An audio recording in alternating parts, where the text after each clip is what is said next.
الشیطانirrajیم بسم اللہ الرحمن الرحیم۔ عزیز طلباء و طالبات السلام علیکم۔ امید کرتی ہوں کہ آپ سب خیریت سے ہوں گے اور اللہ تعالیٰ سے خیر و عافیت اور آسانی کے لیے دعا گو ہیں۔ تدریسی سلسلے کو آگے بڑھاتے ہیں۔ آج ہمارا تدریسی سلسلہ نمبر ہے 18۔ دن ہے ہمارے پاس جمعرات، تاریخ ہے 20 اگست 2020۔ ڈائری نوٹ ڈاؤن کیجئے۔ باب پنجم ہے اخلاق و آداب۔ سبق نمبر 1 ہم نے پڑھا الحمدللہ سخاوت کی فضیلت اور بخل کی مذمت۔ کتاب کا صفحہ نمبر جو 78 ہے اس پر عملی کام اور آئینہ عمل ہے، وہ آپ لوگوں نے اپنی کاپی پر تحریر کرنا ہے، اور اس کے ساتھ ساتھ جو مختصر سوالات کے نوٹس آپ کو دیے گئے ہیں وہ آپ لوگوں نے یاد کرنے ہیں۔ باب ہمارے پاس ہے پنجم۔ سبق نمبر 1 ہے سخاوت کی فضیلت اور بخل کی مذمت۔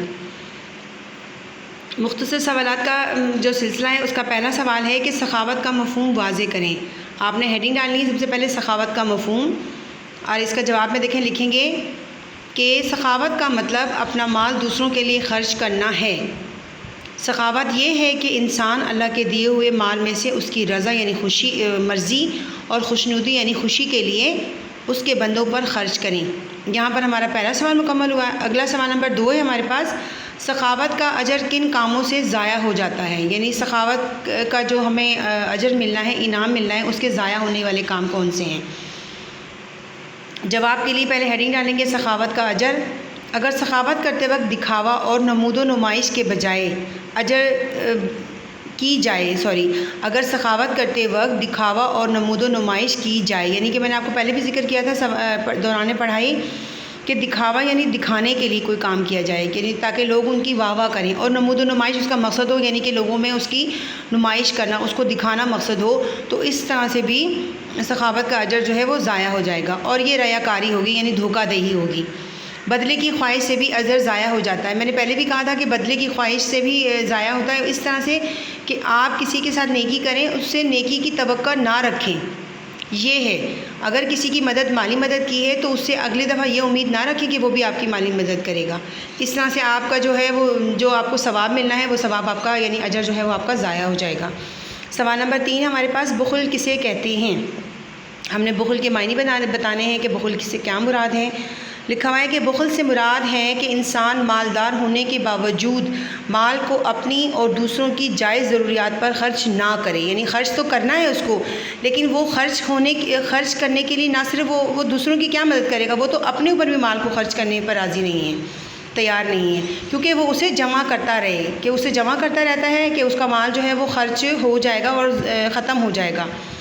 اس کے بعد سوال نمبر 4 ہمارے پاس آ رہا ہے، آیت کا ترجمہ لکھیں۔ یہ قرآن کی ایک آیت ہے، اس کا ترجمہ آپ نے لکھنا ہے۔ آیت کا ترجمہ ہے، اللہ تعالیٰ کا ارشاد ہے کہ تم ہرگز نیکی کی حقیقت کو نہیں پا سکو گے، یعنی تم اس وقت تک جو ہے نا آپ کو نہیں پتہ چلے گا کہ نیکی کیا ہے جب تک تم اپنے محبوب چیزیں اللہ کی راہ میں خرچ نہ کرو، یعنی کہ انسان جو اس کو پیاری چیزیں ہیں اس کو اللہ تعالیٰ کی راہ میں خرچ کرے، جو اللہ کے احکام ہیں، جو اللہ تعالیٰ کا ارشاد ہے اس کو پورا نہ کرے، اور اس کے دیے ہوئے مال میں سے اللہ کے بندوں پر خرچ نہ کرے، تو اس وقت تک جو ہے وہ انسان جو ہے نا اس کی کیا کہنا چاہیے کہ نیکی کی حقیقت کو نہیں پا سکتا۔ اگلا سوال ہے ہمارا پانچواں سوال میں ہمارا ہے کہ حدیث کا ترجمہ کریں۔ یہ ایک حدیث دی ہوئی ہے، اس حدیث کا ترجمہ ہے۔ حدیث کا ترجمے کی ہیڈنگ ڈالیں گے، اس کے بعد لکھیں گے کہ بندے کے دل میں بخل اور ایمان کبھی جمع نہیں ہو سکتے، یعنی کہ کامل بندہ وہی ہوگا جس کے دل میں یا بخل ہوگا یا ایمان ہوگا، اور جس کے دل میں ایمان کی طاقت ہوتی ہے الحمدللہ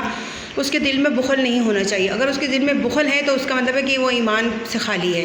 تو اللہ تعالیٰ ہمیں ایمان کامل پر عمل کرنے کی اور منظم رہنے کی توفیق عطا فرمائے، آمین۔ اب ہم کتاب سے صفحہ نمبر اگلے کا کام کرتے ہیں۔ کتاب کے صفحہ نمبر 78 پر ہے، عملی کام میں دیکھیں لکھا ہوا ہے کہ غریب اور نادار لوگوں کی مدد کرنے والے 3 اداروں کے نام اخبارات یعنی ٹیلی ویژن سے معلوم کریں۔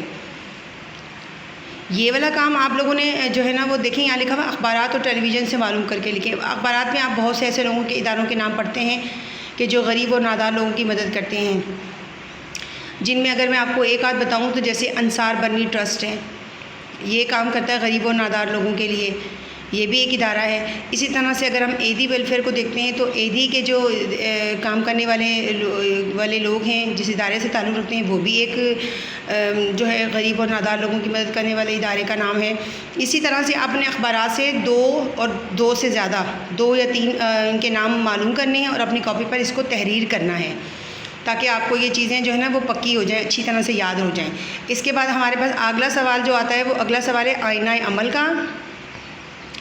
اس میں دیکھیں لکھا ہوا ہے اگر آپ کو 300 روپے ہفتے کا جیب خرچ ملے، یعنی 300 روپے ہفتے کے مل رہے ہیں آپ کو، ایک ہفتے یعنی 7 دن کے، تو آپ اسے کہاں اور کیسے خرچ کریں گے؟ جگہ بھی اس کی خرچ کرنے کی ہو اور وہ کیسے خرچ ہوا ہے، آپ نے اس کو کیسے وہاں پر وہ پیسے لگائے ہیں وہ بھی آپ نے بتانا ہے۔ یہ جو دونوں سوالات ہیں عملی کام اور آئینہ عمل، یہ آپ نے اپنے جو ہے نا وہ ذہن کا استعمال کرتے ہوئے اس کو مکمل کرنا ہے، یعنی غریب و نادار لوگوں کی مدد کرنے والے اداروں کے نام جو میں 2 آپ کو بتا چکی ہوں، 2 سے 3 آپ اور خود سے لکھیں گے۔ اسی کے ساتھ اگر آپ کو 300 روپے ہفتے کا ملتا ہے تو آپ اسے کہاں اور کیسے خرچ کرتے ہیں یہ بھی آپ مجھے اپنے جو ہے نا وہ تحریری شکل میں مجھے لکھ کر دکھائیں گے، تاکہ مجھے اندازہ ہو جائے کہ آپ کو یہ چیزیں کتنی سمجھ میں آ رہی ہیں اور آپ کس طرح سے جو ہے نا کتابوں سے اور اخبارات اور ٹیلی ویژن سے مدد بھی ساتھ ساتھ حاصل کر رہے ہیں۔ اللہ تعالیٰ ہمارے لیے آسانیاں پیدا کریں۔ السلام علیکم ورحمۃ اللہ وبرکاتہ۔